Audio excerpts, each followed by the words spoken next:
Nabi SAW diperintahkan oleh Allah untuk apa? Mengajak ahli kitab ini berdialog, sama-sama untuk kalimatin sawa, kalimat yang menyatukan umat Islam dengan selain Islam, terutama ahlul kitab itu adalah ayo kita sama-sama kembali kepada ajaran tauhid Nabi Ibrahim yang murni. Jangan kita menyembah kecuali Allah. Jangan menjadikan pemimpin-pemimpin agama itu sebagai Tuhan selain Allah. Kalau mereka menolak, mereka berpaling, maka katakanlah kepada ahli kitab, ishadu bi anna muslimun.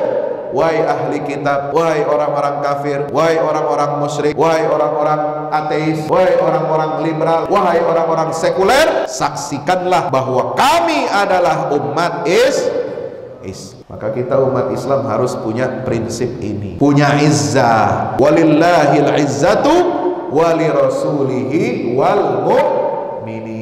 Kepunyaan Allah itulah izzah. Maka kata Sayyidina Umar bin Khattab, nahnu qaumun a'azzanallahu bil Islam. Kami ini dimuliakan Allah sebab apa? Sebab kita memeluk Islam. Kita dimuliakan oleh Allah. Wa idza btaghaina al-izzata bighairil Islam adzallana Allah. Kapan saja kita ingin mencari kemuliaan dan kehormatan tidak dengan ajaran Islam, maka Allah pasti akan menghinakan kita. Nauzubillah min dzalik. Negeri Islam ini nggak boleh takut di hadapan Barat, nggak boleh minder di hadapan orang kafir. Kita tegakkan, kita punya aturan sesuai Islam. Kita tunjukkan kita ini negara yang berdaulat, negara yang menjalankan aturan syariat Allah Subhanahu wa ta'ala.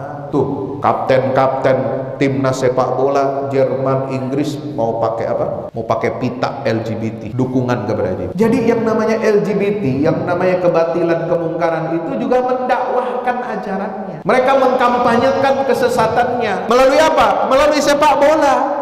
Kenapa melalui sepak bola? Karena sepak bola dunia ini ditonton oleh miliaran mata manusia dari seluruh dunia. Itu alat mereka untuk kampanye, alat mereka untuk promosi, dan alat mereka untuk mencari simpati dan dukungan dari masyarakat internasional. Maka ini digagalkan. Kebatilan dan kemungkaran ini tidak boleh dipromosikan. Kalau kekuatan kafir, kekuatan musyrik, sekuler, mereka ingin menghancurkan Islam itu dengan cara-cara yang kotor, dengan cara-cara keras, dengan peperangan, dengan menyulut api konflik, menyulut api adu domba, supaya umat Islam bunuh-bunuhan, supaya umat Islam hancur. Maka kita balas makar mereka dengan apa? Dengan dakwah, dengan jalan tengah yang diajarkan oleh Allah dan Nabi kita Muhammad. Wa kadzalika ja'alnakum ummatan wasata litakunu syuhada'a 'alan nas wa yakuna rasulu 'alaikum syahid. Inilah jalan tengahnya umat Islam, wasatiyah. Maka itu ayo mari kita umat Islam sadar, cerdas, bangkit, bersatu insya Allah, supaya kita tidak menjadi bulan-bulanan, tidak menjadi korban dari Islamofobia. Islamofobia bukan hanya terjadi di negara-negara barat, tapi Islamofobia juga terjadi di negeri-negeri Muslim. Dengan cara bagaimana? Dengan cara mengadu domba kita, dengan cara memisahkan umat Islam dari ajaran Islam, dengan cara mencerabut akidah Islam dari dada umat Islam, dengan cara mengkampanyekan LGBT, mengkampanyekan pluralisme agama, mengkampanyekan politik tanpa identitas di negeri-negeri Muslim. Supaya apa?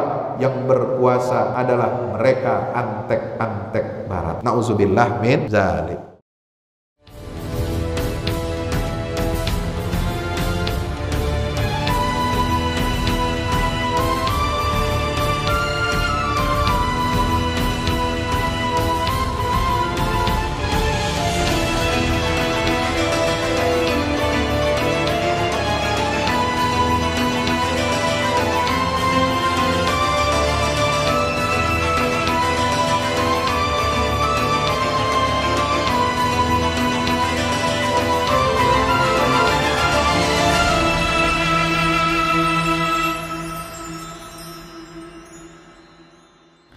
Bismillahirrahmanirrahim. Assalamualaikum warahmatullahi wabarakatuh.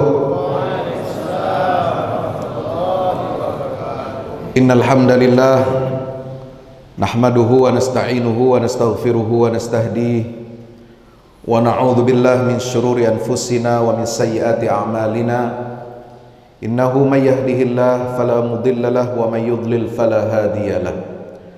Asyhadu an la ilaha illallah wahdahu la syarika lah wa asyhadu anna Muhammadan abdullahi wa rasuluhu la nabiyya wa la rasula ba'dah. Allahumma salli wa sallim wa barik ala sayyidina Muhammad wa ala alihi wa ashabihi wa man sara ala nahjihi wa hadihi ila yaumil qiyamah, amma ba'd. Usi nafsi wa iyyakum bi taqwallah, ittaqullaha haqqa tuqatih wa la tamutunna illa wa antum muslimun. Hadirin hadirat jamaah kaum muslimin wal muslimat, jamaah subuh Masjid Al-Hidayah Kota Tengah, Kecamatan Kepenuhan. Kalau Kepenuhan bahasa Betawi itu luber. Luber artinya tumpah, itu kepenuhan ya. Nuang air kepenuhan ya. Ambil nasi kepenuhan.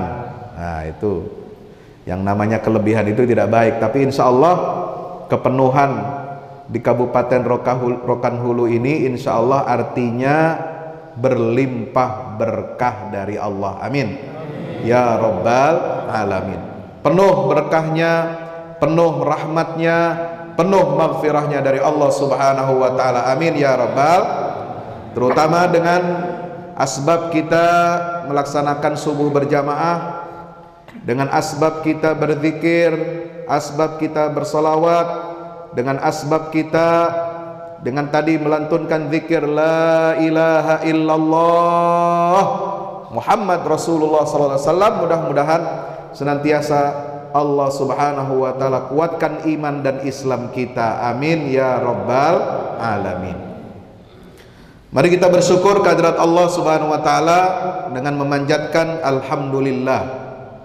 Segala puji bagi Allah, Tuhan semesta alam yang menciptakan kita semuanya, menciptakan kedua orang tua kita, menciptakan kakek nenek kita, menciptakan leluhur kita. Bukan hanya menciptakan tapi juga menyiapkan rezekinya buat kita. Tidak kurang rezeki untuk kita selaku hamba Allah. Mulai dari kandungan ibu kita sudah dikasih rezeki oleh Allah. Betul? Lahir kita sudah bawa rezeki dari Allah. Maka tidak perlu setiap orang tua khawatir, takut tidak ada rezeki buat anaknya yang baru lahir. Karena semua manusia yang lahir di atas muka bumi ini sudah ditetapkan rezekinya, sudah dijamin rezekinya oleh Allah Subhanahu wa ta'ala. Semua nikmat karunia dari Allah. Matahari yang menyinari alam semesta ini, bumi kita ini juga semuanya milik Allah. Udara yang kita hirup semua dari Allah. Makanan yang kita makan, minuman yang masuk ke tubuh kita semuanya berasal dari Allah. Segenap usaha kita, ikhtiar kita diberikan kesehatan itu juga dari Allah.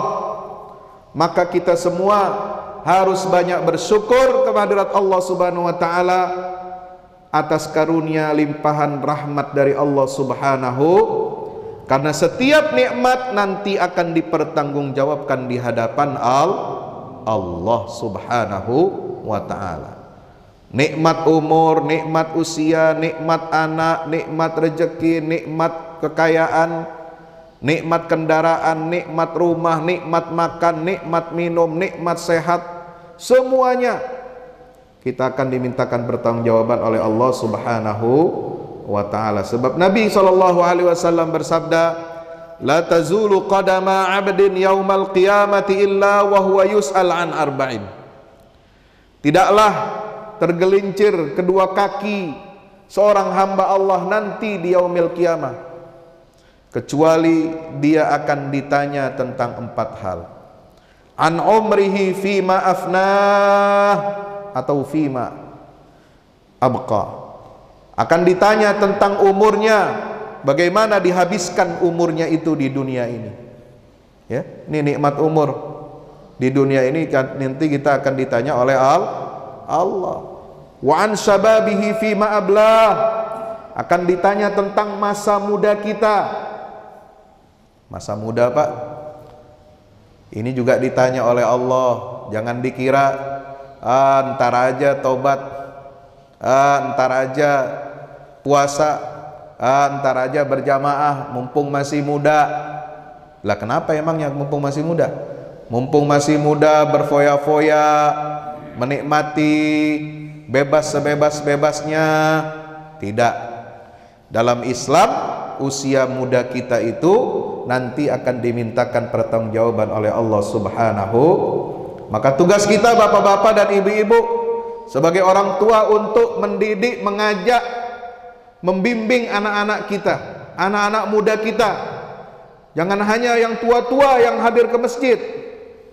Jangan hanya yang sudah, mohon maaf, usianya udah asar, ya, udah mau maghrib, udah mulai bau tanah, betul. Yang rajin ke masjid, jangan. Anak-anak kita kader, anak-anak kita didik, anak-anak kita biasakan mereka untuk memakmurkan masjid, yaitu rumah Allah Subhanahu.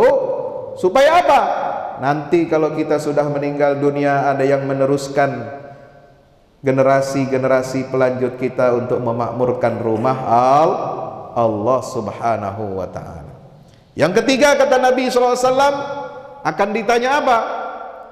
Akan ditanya an ilmihi fima amila bihi. Akan ditanya ilmu kita, kemana ilmu itu diamalkan. Apakah ilmu kita tentang tauhid kita amalkan, ilmu kita tentang iman Islam kita amalkan, kita ajarkan kepada anak-anak kita. Sebagaimana sabda Nabi SAW, idza mata ibnu adama inqata amaluhu illa min thalathin. Kata Nabi, kalau anak Adam, anak manusia itu meninggal dunia, maka terputus semua amalnya kecuali, alias apa kecuali? Masih terhubung, masih tersambung dari 3 perkara. Shadaqatin jariyah, wa ilmin yuntafa'u bih, wa waladin salihin yad'u lahu, insyaallah. Sedekah jariyah. Ya, kesempatan subuh berjamaah ini, ayo perbanyak kita sedekah subuh. Sedekah subuh ini berkahnya luar biasa. Ya. Kalau sedekah tengah hari, sedekah siang hari, sedekah sore hari, itu kelihatan sama orang, dilihat banyak orang. Tapi kalau sedekah subuh, kita rahasiakan amal kita niatkan untuk Allah Subhanahu wa ta'ala, Allah akan berikan kelimpahan berkah yang berlipat-lipat ganda. Amin ya rabbal alamin. Ilmu yang bermanfaat ini yang akan bermanfaat buat kita nanti setelah mati. Apa ilmu yang kita ajarkan kepada anak-anak kita, generasi penerus kita? Maka setiap orang tua harus jadi guru. Halo, assalamualaikum. Dengan tuh, setiap orang tua harus jadi guru, harus bisa ngajarin anak-anaknya ngaji. Jangan cuma kita serahkan anak kita kepada guru ngaji. Betul, guru ngaji penting, tapi nanti yang melanjutkan pelajaran dari guru ngaji itu ya orang tuanya. Ya. Jangan sampai guru ngaji dapat pahala banyak karena ngajar anak bapak ibu, lah orang tuanya tidak dapat pahala. Yang ngajarkan Fatihah, bacaan sholat, bacaan zikir, bacaan doa, ini harusnya orang tua kewajibannya. A'udzu billahi minasyaitonir rajim. Orang tua mesti bisa tajwid, betul. Bismillahirrahmanirrahim. Alhamdulillahi rabbil alamin. Itu mesti ngajarin. Supaya apa? Setiap huruf Al-Quran yang dibaca oleh anak-anak kita ini dapat limpahan pahalanya, insya Allah. Anak kita nanti ajarkan lagi ke anaknya, ke cucu-cucu kita, terus menyambung tuh. Kita dapat orang tuanya setelah kita di alam kubur, semuanya insya Allah akan mendapatkan limpahan rahmat dari Allah Subhanahu Sebab apa? Ilmu yang diajarkan. Dan yang ketiga adalah waladin salihin yad'ulah, anak soleh yang mendoakan kedua orang tua, insya Allah. Bersyukur kehadirat Allah Subhanahu wa taala, pagi hari ini saya dapat bersilaturahim, bertatap muka dengan jamaah gerakan salat subuh berjamaah di Kepenuhan Kabupaten Rokan Hulu. Masjidnya walaupun di dalam gang tetapi indah, megah. Alhamdulillah. Ini ciri masyarakat muslim yang baik. Masjidnya harus lebih bagus dari rumahnya. Betul? Betul? Jangan sampai rumah kita lebih bagus dari masjid. Ini prinsip yang dipegang oleh orang Melayu, prinsip yang dipegang oleh orang Islam. Dimanapun kita berada, masjid kita ini harus lebih baik, lebih indah, lebih mahal daripada rumah kita. Setuju? Makmurkan masjid, bukan hanya dengan keindahan, bukan hanya dengan kemewahan memakmurkan masjid, tapi juga dengan diisi dengan berjamaah, diisi dengan tausiah, diisi dengan kegiatan-kegiatan syiar dakwah yang insya Allah akan bermanfaat bagi kita dunia wal akhirah. Amin ya rabbal alamin. Dan tadi kita bersyukur pada Allah, kita dapat mengikuti sholat subuh ini dengan zikir tadi, membuat kita bergetar. Bukan masjid yang bergetar, tapi mestinya hati yang bergetar. Innamal mu'minuna alladzina idza dzukirallahu wajilat qulubuhum. Orang mukmin yang benar, yang sejati adalah kalau disebut nama Allah, maka hati mereka itu bergetar. Kenapa bergetar? Takut kepada Allah, merasakan kebesaran Allah, merasakan keindahan Allah, merasakan keagungan Allah Subhanahu wa ta'ala. Dan inilah wasilah bagi kita untuk memperbaharui iman kita. Jaddidu imanakum bila ilaha illallah. Perbaharuilah iman kalian, karena iman ini kalau nggak diperbaharui, tiap saat, tiap waktu dia akan luntur, dia akan lemah. Maka perbaharuilah, kata Rasulullah SAW, iman kalian itu dengan apa? La ilaha illallah, tidak ada Tuhan kecuali Allah Subhanahu wa ta'ala. Semua materi dunia ini perlu diperbaharui, ya. Cat dinding masjid, cat dinding rumah aja diperbaharui, ya. Kita perhatikan kalau ada yang bocor, kita segera perbaiki. Kalau ada yang terkelupas, kita segera perbaiki. Kalau ada keramik yang rusak, segera kita perbaiki. Kalau ada sound system yang rusak, segera kita perbaiki. Apalagi iman, ya. Iman ini perkara yang paling dasar, perkara yang akan menyelamatkan kita di dunia dan di akhirat, dan itu tidak bisa dibeli oleh orang-orang kafir nanti di hari akhirat. Mereka mau beli dengan seharga emas, ya. Dunia ini isinya semua emas, berlian, itu mau mereka jual, mereka beli untuk apa? Membeli iman nanti di akhirat. Karena cukup dengan mengatakan la ilaha illallah, inilah yang akan menyelamatkan kita di yaumil qiyamah, ya. Itu yang nanti orang kafir di akhirat itu nanti akan menyesal, dia tidak punya iman, tidak ada la ilaha illallah, ya. Bapak Ibu hadirin yang berkat Allah Subhanahu wa taala, alhamdulillah pagi ini kita bangun subuh, ya, dapat kabar gembira. Apa kabar gembiranya? Apa ya? Ada yang tahu kabar gembira apa? Nah, ini yang suka bola-bola ini. Wah.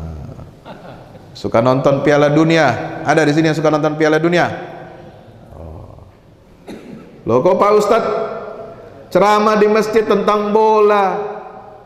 Bola itu Pak, acara sepak bola itu sekarang sudah jadi ajang dakwah.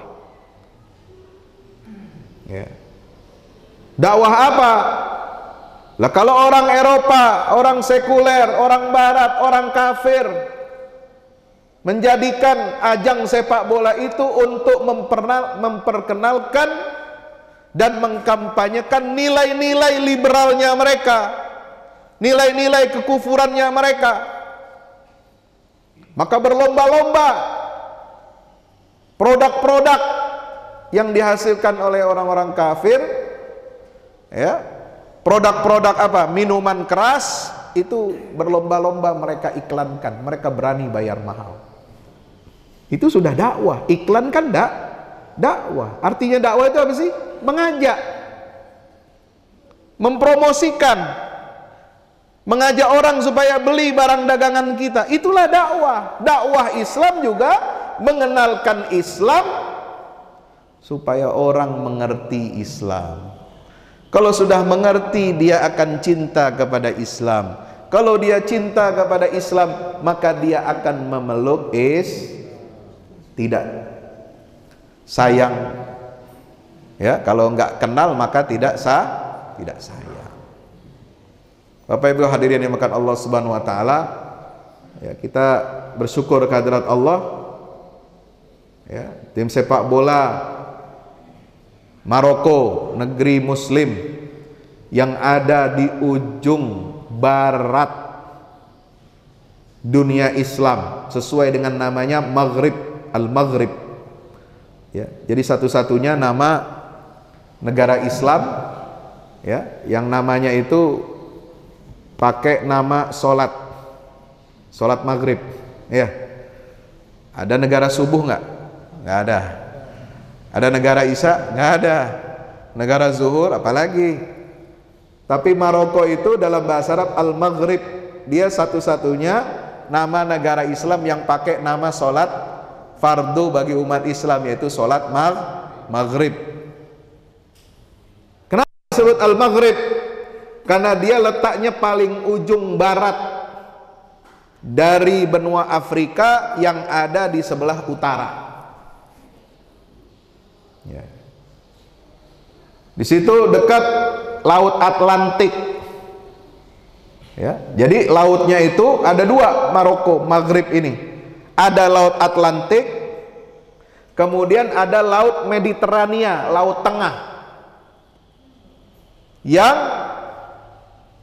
di situ Laut Mediterania atau Laut Tengah ini adalah di atasnya benua Afrika itu adalah benua Eropa. Dan cahaya Islam masuk pertama kali ke benua Eropa itu dibawa oleh orang-orang Maghrib, oleh orang-orang Maroko, masuk kemana? Ke Semenanjung Iberia. Semenanjung Iberia itu kemudian berubah nama selama kurang lebih 800 tahun, itu disebut sebagai Al-Andalus. Al-Andalus diterjemahkan ke dalam bahasa Latin dan bahasa Inggris Andalusia. Andalusia itu adalah koalisi ataupun kumpulan negara-negara, kerajaan-kerajaan Islam yang dikuasai oleh umat Islam selama kurang lebih 750. Siapa yang membawa cahaya Islam masuk ke negeri Semenanjung Iberia Spanyol sekarang? Yaitu seorang tabi'in yang namanya Thariq bin Ziyad. Thariq bin Ziyad ini yang memimpin pasukan dari Bani Umayyah Ya, di masa Bani Umayyah, Thariq bin Ziyad ini diberikan kewenangan untuk membawa Islam itu masuk ke semenanjung Iberia. Alhamdulillah, tahun berapa? Tahun 711 Masehi. Jadi Rasulullah wafat itu tahun berapa? Ada yang tahu? Rasulullah meninggal tahun berapa? Beliau lahir 570, wafat usia 63 tahun, berarti 633 Masehi. Jadi hanya kurang lebih sekitar 70 tahun setelah wafatnya baginda Rasulullah Muhammad sallallahu alaihi wasallam, Islam ini sudah masuk ke daratan Eropa. Ya. Ini luar biasa. Kata Nabi sallallahu alaihi wasallam, "Innallaha zawaliyal arda." Sesungguhnya Allah telah melipat bola dunia ini untukku. Ya, ini kalau peta dunia, kalau dihamparkan, ya, itu kata Nabi SAW dalam sabdanya, dalam hadis beliau yang sahih, Allah telah melipat bola dunia ini, diperlihatkan kepadaku, di hadapanku, kata Nabi SAW. Fara'aitu masyariqaha wa magharibaha.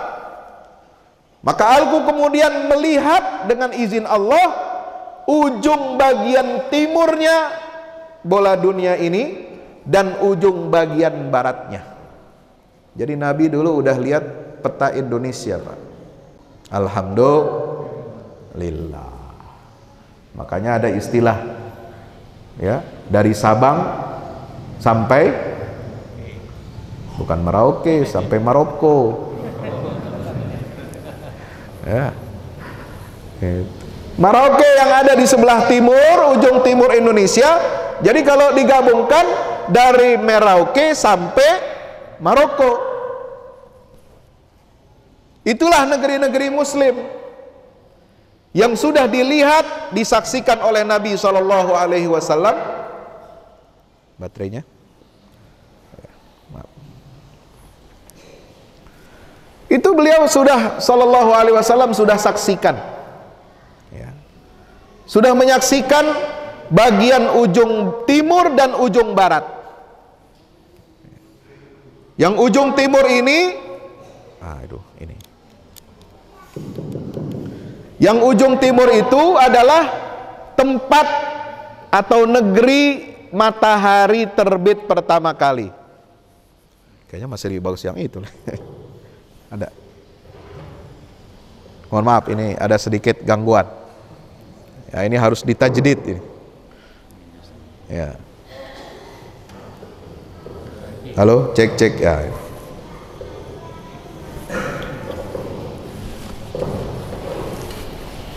Tadi barusan saya menyinggung supaya sering-sering memperbaharui, itulah, memperbaharui itu iman. Ada iman, perbaharui sound system juga, mungkin baterainya, ya, kurang dicas. Jadi Bapak Ibu yang dirahmati Allah, Nabi SAW sudah melihat ujung timur dan ujung baratnya negeri-negeri Islam. Ujung timur, ini tempat matahari terbit pertama kali. Ya. Kalau Indonesia ini luar biasa, Pak.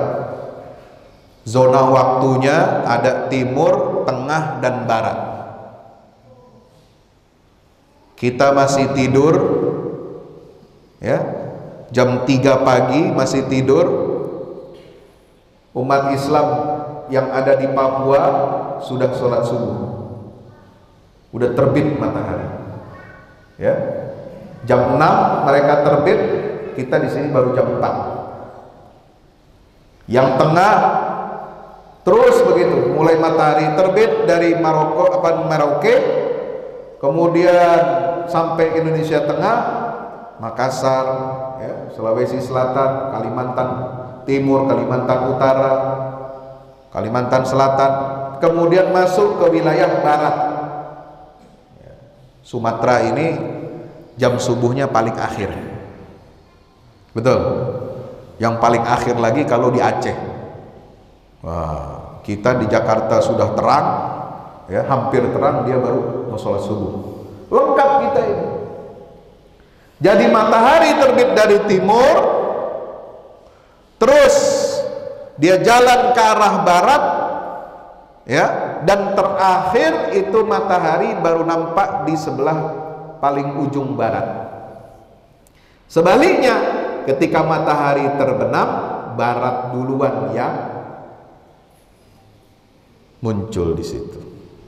Subhanallah. Bapak Ibu yang dirahmati Allah Subhanahu wa taala, maka Nabi SAW menyatakan, syariqaha wa magharibaha wa inna hadzal din balagha ma balagha al-lail wan nahar.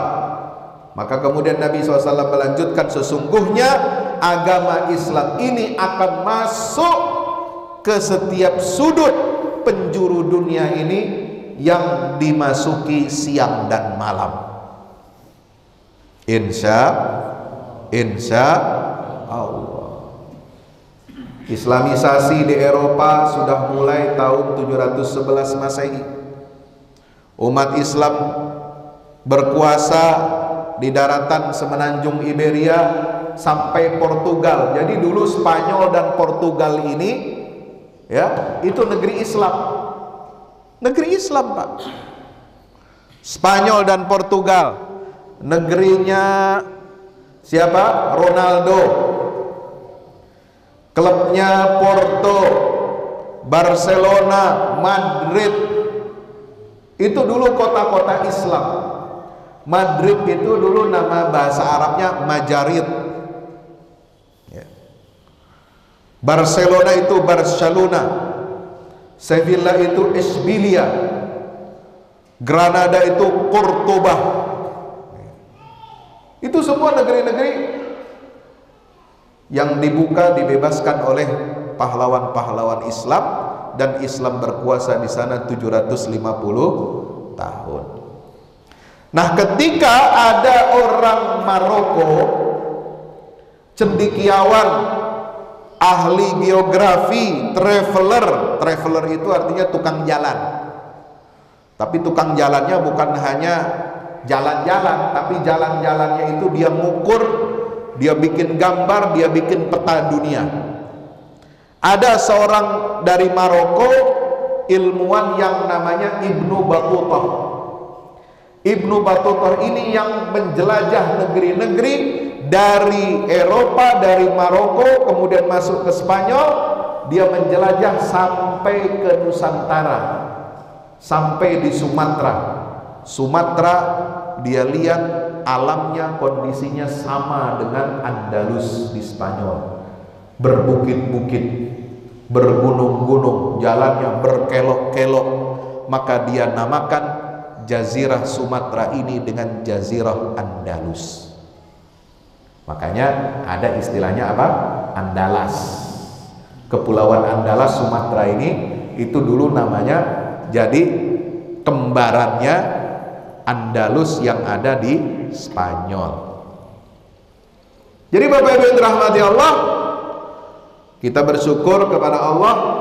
Ini sepak bola bukan hanya permainan, bukan hanya ajang olahraga, bukan hanya untuk mencari siapa tim nasional terbaik di atas planet bumi ini, tapi di situ kita menjual ide dan gagasan. Di tengah-tengah kondisi dunia saat ini yang memusuhi Islam, yang fobia terhadap Islam, yang benci kepada Islam dan umat Islam, maka kita bisa menggunakan ajang sepak bola dunia ini untuk mengkampanyekan anti-Islamofobia. PBB, Perserikatan Bangsa-Bangsa, ya, pada tahun 2022 ini bulan Maret telah menetapkan tanggal 15 Maret sebagai hari untuk melawan Islamofobia. Hari internasional. Hari internasional melawan Islamofobia. Kenapa? Karena di seluruh dunia sejak adanya peristiwa bom yang menghancurkan gedung WTC tanggal berapa? Tahun berapa? 9 September 9/11, ya, itu tahun 2001 sampai tahun 2021, 20 tahun negara-negara asing, negara-negara barat, negara-negara Eropa, Amerika ini banyak yang memusuhi umat Islam. Umat Islam jadi korban Islamofobia. Kenapa? Karena dituding umat Islam ini penyebab sumber konflik yang namanya terorisme. Dulu Amerika 2001 setelah pengeboman menara WTC, mereka melancarkan perang melawan terorisme, war against terrorism. Mereka melancarkan perang melawan terorisme, yang disasar adalah umat Islam. Terjadi pembantaian di Irak, pelucutan senjata pemusnah massal di Irak sebagai kedok untuk menghancurkan negeri-negeri Muslim.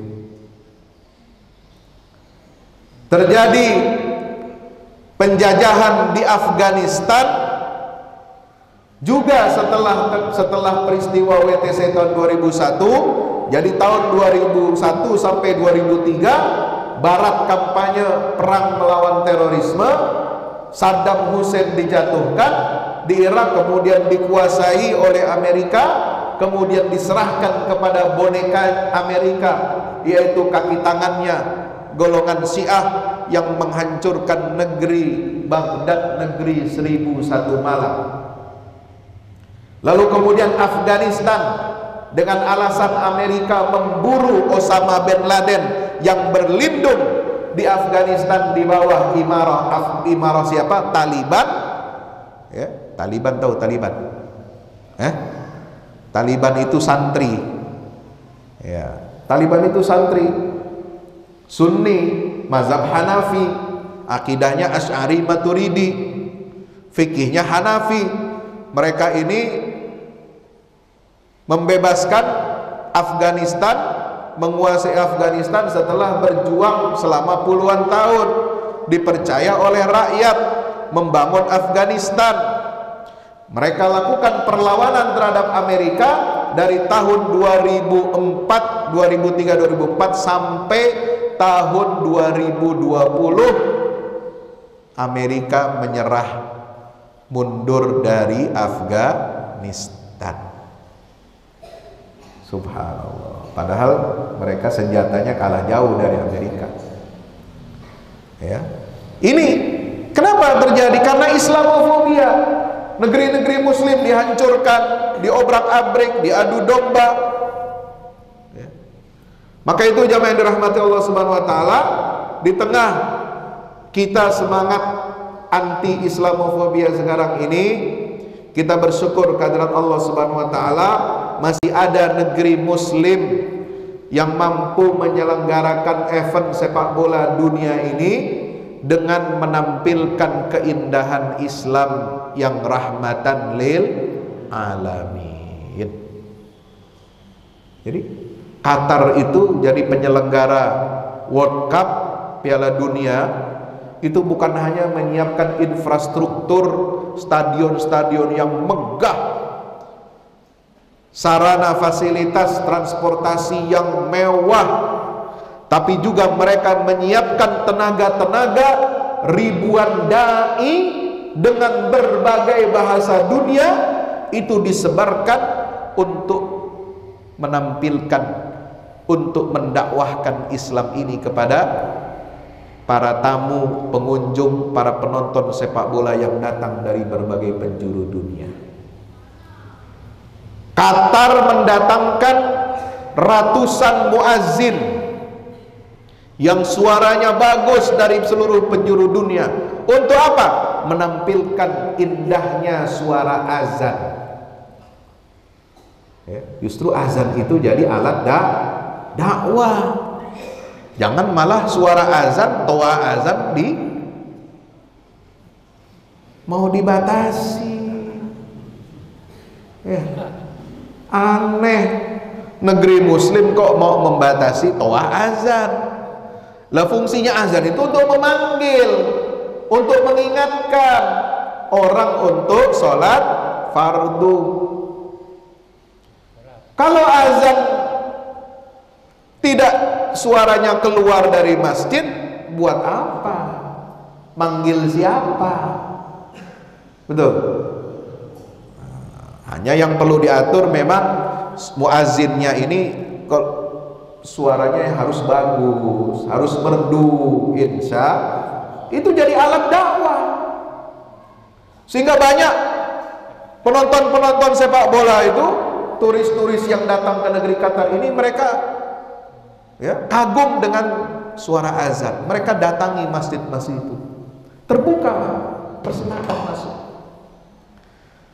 Di stadion-stadion itu dibangun musola, masjid-masjid kecil di selasar stadion, ya, bukan di basement, bukan di lapangan parkir, bukan, tapi di dalam stadion, tetapi di selasarnya. Itu dibuat musolanya itu transparan, kaca dari semua sisinya. Jadi orang-orang barat, orang-orang bule, orang-orang kafir itu bisa ngelihat bagaimana orang Islam, umat Islam yang nonton kalau ada azan, itu azan di stadion nyala.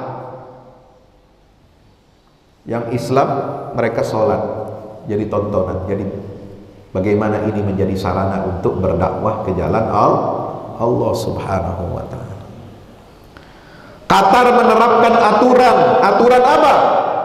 Selama penyelenggaraan Piala Dunia tidak boleh ada penonton atau pemain yang merayakan kemenangan timnya sambil nonton bola. Tidak boleh ada yang minum minuman alkohol.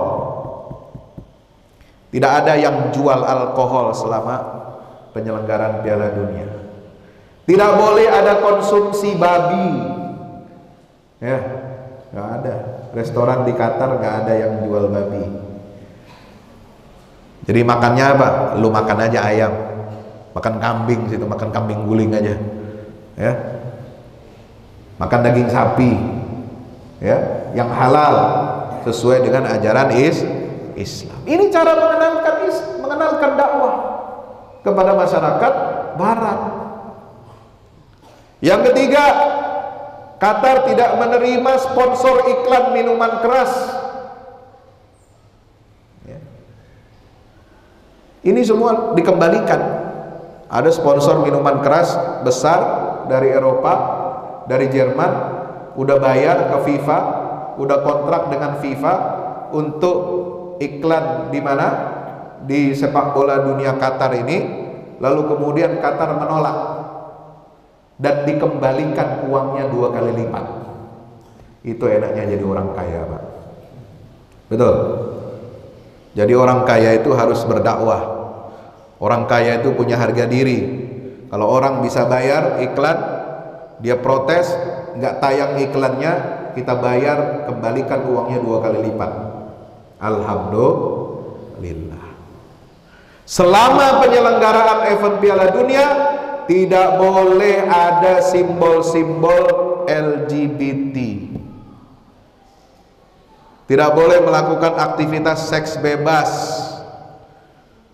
Ya, seperti halnya bule-bule kalau datang ke negeri kita, ke Bali, ke Lombok, ke tempat-tempat wisata, mereka bebas untuk telanjang-telanjang, ya, untuk pakai pakaian yang tidak pantas, tidak senonoh, itu nggak boleh. Pakai simbolnya saja dilarang. Masuk stadion nggak boleh pakai topi, kaos, pita yang bawa simbol LGBT. Siapa simbol LGBT? Pelangi. Ini sudah diterapkan, kemudian ditentang oleh negara-negara yang mau ikut Piala Dunia, Jerman, Inggris, Denmark, ya, udah kalah semua itu, udah pulang kandang. Alhamdulillah. Ya. Sok-sokan mau datang ke Qatar, ya, pakai pesawat yang badan pesawatnya itu dibuat kampanye LGBT, nggak boleh masuk bandara, nggak boleh turun. Ganti pesawat ente di tempat lain, ya, baru boleh masuk. Ini yang namanya izzah, kemuliaan umat Islam, kehormatan umat Islam. Kenapa? Karena punya jati diri dan punya eksistensi sesuai dengan ajaran agama Islam. Allah Ta'ala berfirman, qul ya ahlal kitab ta'alau ila kalimatin sawa. Surat Ali Imran ayat 64. Bainana wa bainakum alla na'budu illallah wa la nusyrika bihi syai'a wa la yattakhidha ba'duna ba'dan arbaban min dunillah fa in tawallaw faqulu ashhadu bi anna muslimun. Nabi SAW diperintahkan oleh Allah untuk apa? Mengajak ahli kitab ini berdialog, sama-sama untuk kalimatin sawa, kalimat yang menyatukan umat Islam dengan selain Islam, terutama ahlul kitab itu adalah, ayo kita sama-sama kembali kepada ajaran tauhid Nabi Ibrahim yang murni. Jangan kita menyembah kecuali Allah, jangan menjadikan pemimpin-pemimpin agama itu sebagai Tuhan selain Allah. Kalau mereka menolak, mereka berpaling, maka katakanlah kepada ahli kitab, ishadu bi anna muslimun. Wahai ahli kitab, wahai orang-orang kafir, wahai orang-orang musyrik, wahai orang-orang ateis, wahai orang-orang liberal, wahai orang-orang sekuler, saksikanlah bahwa kami adalah umat Islam. Maka kita umat Islam harus punya prinsip ini, punya izzah. Walillahil izzatu wali rasulihi wal mu'minin. Kepunyaan Allah itulah izzah. Maka kata Sayyidina Umar bin Khattab, nahnu qaumun a'azzanallahu bil Islam. Kami ini dimuliakan Allah sebab apa? Sebab kita memeluk Islam. Kita dimuliakan oleh Allah. Wa idza btaghaina al-izzata bighairi al-islam adzallana Allah. Kapan saja kita ingin mencari kemuliaan dan kehormatan tidak dengan ajaran Islam, maka Allah pasti akan menghinakan kita. Nauzubillah min dzalik. Ya. Jadi negeri Islam ini nggak boleh takut di hadapan Barat, nggak boleh minder di hadapan orang kafir. Kita tegakkan, kita punya aturan sesuai Islam. Kita tunjukkan kita ini negara yang berdaulat, negara yang menjalankan aturan syariat Allah Subhanahu wa ta'ala. Tuh, kapten-kapten timnas sepak bola Jerman, Inggris mau pakai apa? Mau pakai pita LGBT, dukungan kepada dia. Jadi yang namanya LGBT, yang namanya kebatilan, kemungkaran itu juga mendakwahkan ajarannya. Mereka mengkampanyekan kesesatannya melalui apa? Melalui sepak bola. Kenapa melalui sepak bola?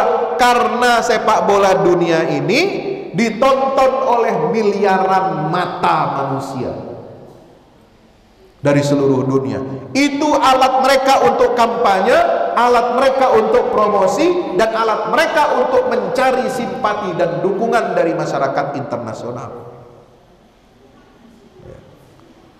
Maka ini digagalkan. Jadi kebatilan dan kemungkaran ini tidak boleh dipromosikan, ya, menurut ajaran Islam. Tidak boleh dikasih kesempatan untuk tampil dan untuk promosi, ya, promosi kok LGBT, terong makan terong, ya, apa enaknya? terong makan terong. Ya. Ini sudah menyalahi fitrah, menyalahi kodrat kemanusiaannya. Sebab itu ada satu ayat yang dibaca di pembukaan Piala Dunia kemarin. Tahu ayatnya? Ini yang baca ini orang cacat, ya, tubuhnya tinggal setengah, jalannya pakai tangan. Ya Allah, tapi dia punya semangat hidup yang luar biasa. Dibacakan ayat, ya ayyuhan nas, inna khalaqnakum min dzakarin wa untha wa ja'alnakum syu'uban wa qabaila lita'arafu inna akramakum indallahi atqakum. Satu ayat diterjemahkan ke berbagai bahasa dunia, dijelaskan bagaimana prinsip-prinsip agama Islam.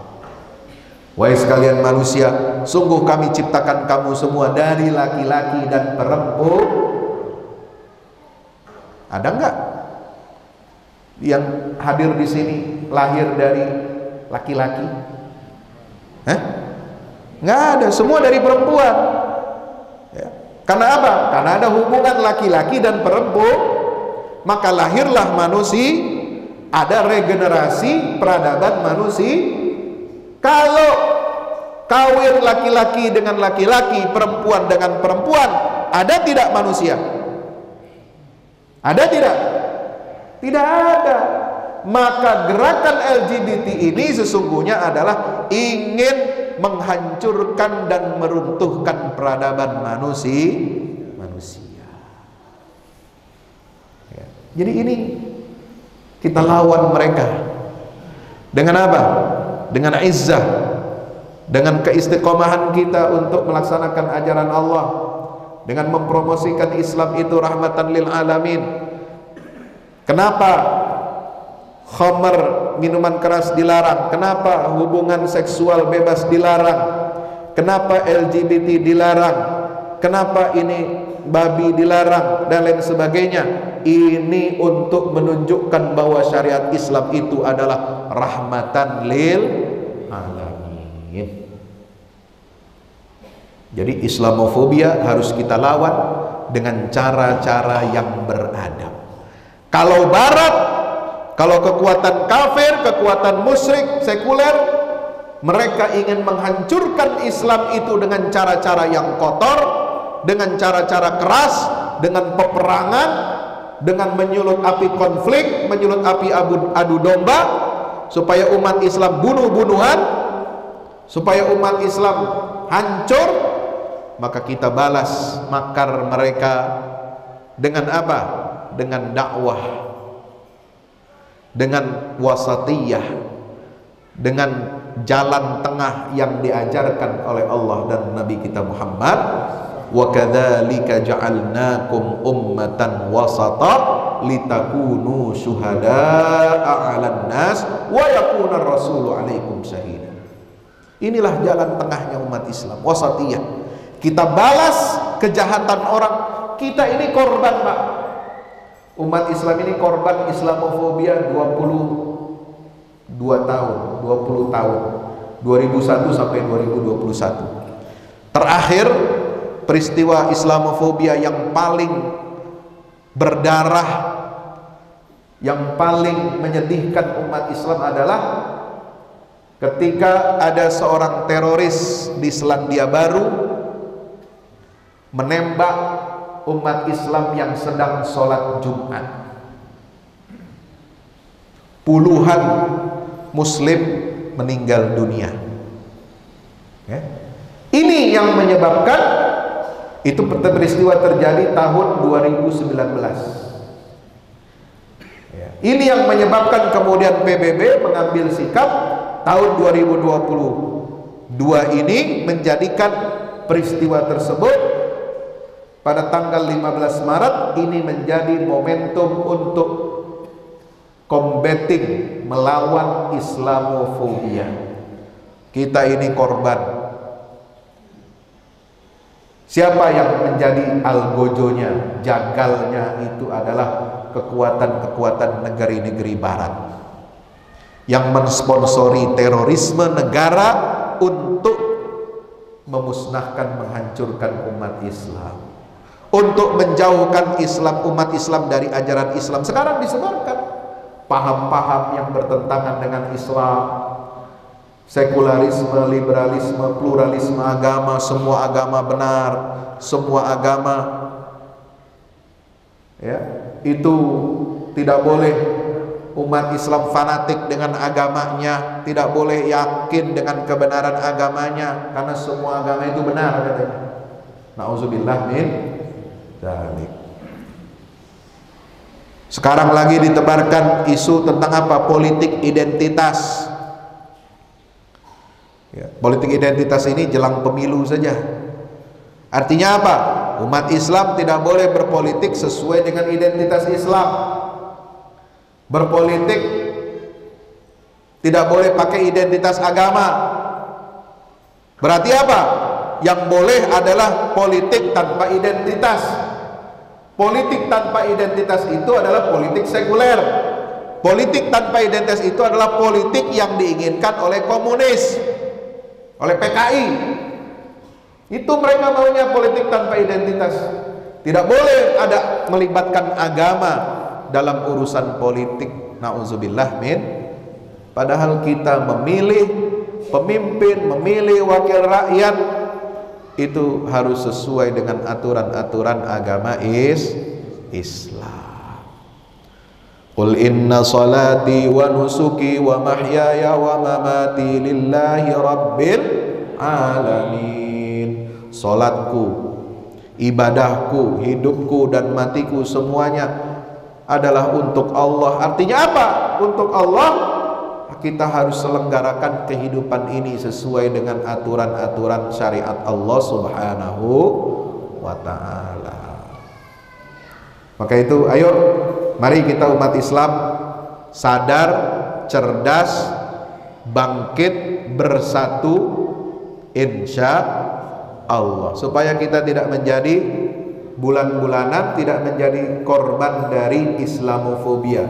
Islamofobia bukan hanya terjadi di negara-negara barat, tapi Islamofobia juga terjadi di negeri-negeri Muslim. Dengan cara bagaimana?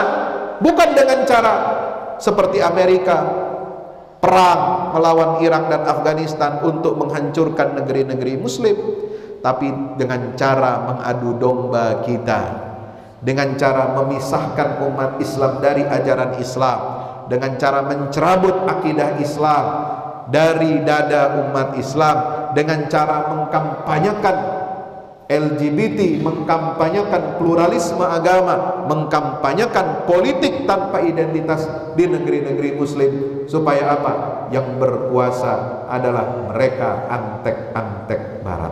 Nauzubillah min zalik. Mudah-mudahan kita semua diselamatkan oleh Allah Subhanahu wa ta'ala.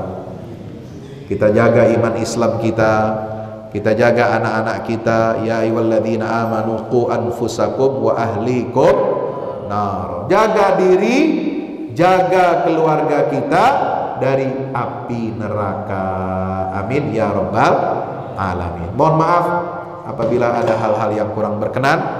Saya pagi ini nanti harus ada perjalanan lagi jauh, kurang lebih 3 jam. Jadi saya mohon maaf, jam 7 saya harus berangkat lagi ke tempat lain. Acara jam 10 di Kuok itu apa, daerah mana saya tidak tahu gitu ya, karena baru kali ini saya jalan-jalan jauh-jauh ini begini ya, di daerah Bangkinang. Alhamdulillah, jadi cukup jauh perjalanannya, mohon maaf.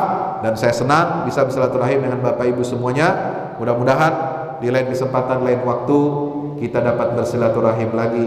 Kalau tidak secara fisik seperti ini, bisa lihat di Damai Indonesia TV One, bisa juga melalui satelit parabola di Saling Sapa TV.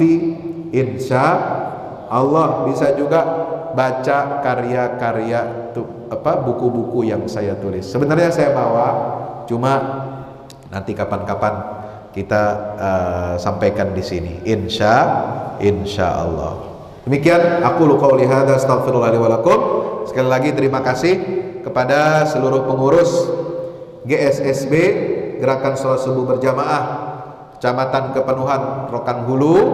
Mudah-mudahan Allah Subhanahu wa taala senantiasa menjadikan kita hamba-hamba yang istiqomah untuk menegakkan sholat subuh berjamaah, supaya umat Islam ini bersatu, umat Islam ini memiliki izzah, umat Islam ini senantiasa mendapatkan limpahan berkah dan rahmat dari Allah Ta'ala. Amin ya rabbal alamin. Assalamualaikum warahmatullahi wabarakatuh.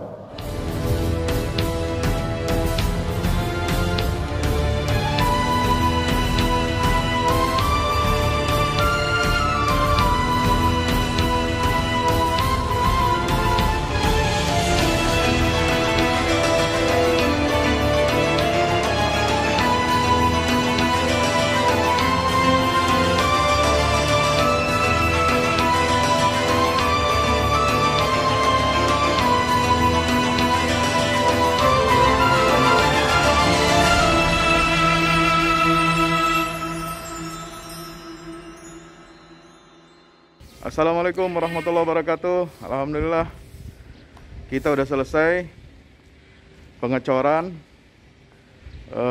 rooftop ya. Itu apa? Tangga buat ke bawah. Yang ini di atas buat toren 2 biji. Ini semua udah dikeliling tembok. Ya, ini untuk lantai paling atas buat futsal, buat jemuran, buat apa, tanaman hidroponik juga ntar insya Allah ya. Terus support ya teman-teman. Alhamdulillah terus selesai pengecorannya semuanya ya. Ini progres kita terbaru, dan jadi buat olahraga, buat utilities ya, multiguna. Nah, kita turun sini semua. Ini lantai 3. Ini untuk asrama ya, untuk kamar-kamar, dan nah di situ musola. Nanti di situ musola ya. Ini kamar-kamar dan musola buat santri-santri tahfiz kita insya Allah.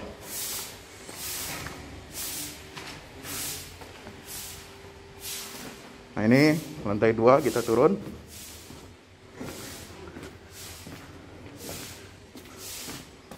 Ini untuk kelas-kelas ya.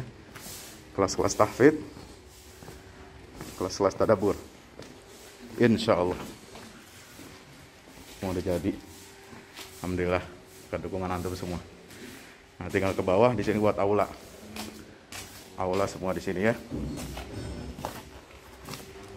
Mohon doanya terus, mudah-mudahan berkah, mudah-mudahan cepat jadi finishing. Kira-kira finishingnya ini butuh 1,5 M lagi ya, mudah-mudahan. Al-Fatihah.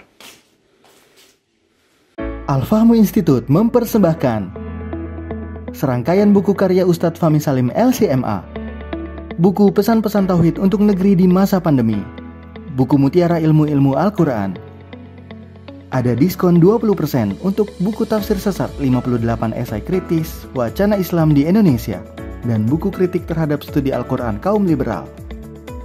Anda dapat memesannya melalui layanan WhatsApp di nomor 0877 063 7192 dengan format pemesanan ketik nama, alamat lengkap, nomor handphone, dan jumlah buku yang diorder. Ongkos kirim di luar harga buku dan menyesuaikan wilayah dengan paket standar. Lampirkan juga bukti transfer Anda ke rekening BNI Syariah di 0631 748573. Tunggu apa lagi? Pesan sekarang.